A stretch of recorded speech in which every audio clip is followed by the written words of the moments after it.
Tired of spending a fortune on Minnie Mouse ears at the parks? These cost £3.66 to make, and you don't need to sew in order to make them.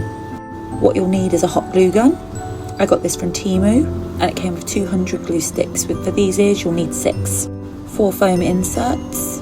I get my foam from Helloseas. Any patterned fabric that you like the look of, cut slightly larger than the foam inserts. A lot of people make their own bows, but I'm way too lazy to do that, so I bought this one from Temu and it cost me 35 pence. You'll also need a headband. This one was a really ugly colour, so I just covered it with some black fabric and glued it to the headband. You'll also need some trim of your choice.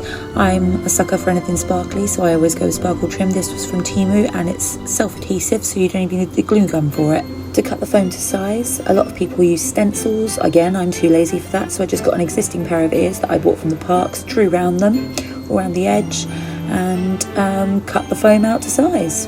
The patterned fabric that you're going to use needs to be slightly larger than the foam insert. You're going to take your hot glue gun and glue around the edge of the foam, folding the fabric over to where the glue is. I also like to smooth out the glue so that there aren't any lumps or bumps. You're going to do this all around the edge but not at the bottom. I've been making these ears for quite some time, so I'm using quite a lot of glue on each section, but when you first start out I would recommend using smaller amounts of glue and really taking your time to make a much cleaner and neater line of glue. I was actually also in a rush to go and meet my friend for dinner, so to be fair, that's another reason that I'm rushing. But when you first start out, if you want it to be neater, that's what I'd recommend. You're going to need 4 of these, ensuring not to glue the bottom. I also trim around the edge as well, just so that it's a bit easier to glue the parts together that you need to. Also ensure not to glue the bottom. You want to leave it like a little pocket. The reason for this is the park ears that I usually buy have a padding. They're padded and soft and spongy, and I quite like that effect. So I buy this cotton wadding from Helloseas as well, and you can buy big bags of it, so you can bulk buy it for multiple sets of ears. You're going to do this for all 4 of the foam inserts that you've prepared, and then when you've finished doing all 4, you're going to glue along the bottom in the same process that you did earlier for the rest of the foam insert. You're then going to take 2 of the prepared foam inserts and you're going to glue them together. This doesn't have to be particularly neat, but try and get it as close as you can. A lot of vids that I've seen regarding making your own Minnie Mouse ears uses very minimal glue for this part. I tend to go a bit over the top with it as I want it secure and I want to make sure that they stay together. I tend to use 3 or 4 glue sticks on this part. I just really don't want them falling apart. The glue sets really quickly as well, so it only takes a few seconds to hold it down before it feels pretty secure. I then go around the edges as well and really push it together, hold it together so it's as tight and as close as possible. You're going to cover where the seams meet, so don't panic too much about it being perfect, as the trim tends to cover quite nicely. As you can see, they look really spongy and soft, and you're going to cover this ugly seam with your trim. As I mentioned earlier, this trim is self-adhesive, so you don't even have to worry about the glue gun.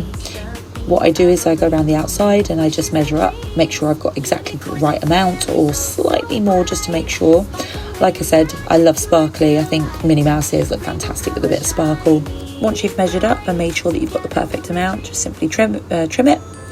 And then you're going to peel the adhesive off the back and you're going to cover the seam with the trim. Also, as I mentioned before, I am in a bit of a rush, so mine aren't as perfect as I like to usually get them. I only made these for the purpose of this tutorial. So I would highly recommend just taking your time, making sure it's perfect, making sure they look as nice as you want them to, as this is a really fun hobby and I've really enjoyed learning to make these. My favourite trim to use is a softer fabric trim with sequins on it because it gives a sparkly effect and it's a little bit more pliable.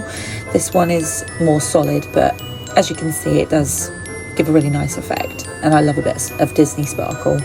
As you can see in a moment, there's a little bit of excess which you just simply trim off so that it sits nicely at the edge of the foam insert.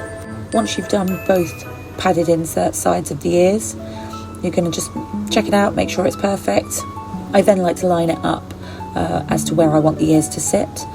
I use a considerable amount of glue just to make sure, again, I don't want to be walking around the parks and worrying that one of them has just fallen off. So I tend to really go, again, quite heavy on the glue. A lot of people use stencils just to make sure that the placement's right, it's all laid out properly, and sometimes I do, again, I'm in a rush. When starting out making these, taking your time is highly recommended because this is actually a really fun hobby. I like to make sure the placements are right. As you can see, I'm doing that with the bow right now. I like to glue the bow to the actual ear and also to the headband to secure it in place. As you can see, there is a gap where I've glued the bow to the ears. So I like to just do a little blob of glue on the bottom of that part and secure it to the headband as well, just because to me it looks a bit neater. I love how quickly hot glue dries. I've tried fabric glue and it takes forever. On all the ears I've bought from the parks, there's always a little token or a little badge or something in the middle of the bow. I found these on Temu. I got 15, I think it was 72 pence for 15 of them. And I just think, yeah, they look simple, but they do the job, you know what I mean? They look great. And I just think it completes the ears, it completes the look. Another blob of hot glue, secure it down, hold it in place, and you'd be amazed how sturdy and secure the hot glue gun is. And that's it. That's literally it. It took me 15 minutes, minus the prep obviously of cutting the foam and the patterns out and things like that, but very quick and easy once that's done. Thank you so much for watching, and if you've enjoyed this tutorial, please feel free to like and subscribe at AltAdventures-Q3B.